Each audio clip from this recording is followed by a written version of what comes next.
Hello everyone and welcome back to my YouTube channel with another informative and useful video. So guys, in this video I'm gonna be showing you how to fix Snapchat captured photo not showing in iPhone gallery.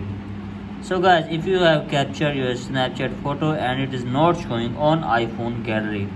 So guys, in this video I'll show you how can you fix it. So guys, let's start our video without wasting any time.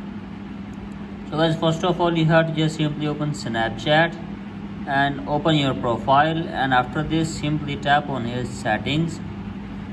From here guys, scroll it below and here you can see the option of memories.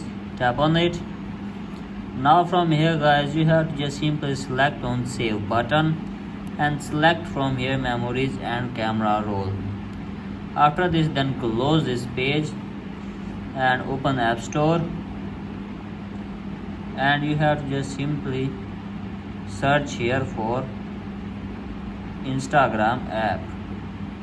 Snapchat.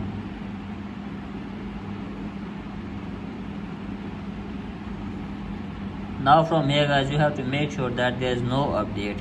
If there is update, then simply update the app, and after this close this app and open settings. Scroll down and locate for the Snapchat, and from here guys, you have to make sure that the full access is enabled. After this, then you have to just simply restart your device for one time, and after restarting your device, hopefully your problem will be fixed. So that's it for today guys. Hope this video helps you. If the video helps you, then please subscribe to my YouTube channel as well. Thank you.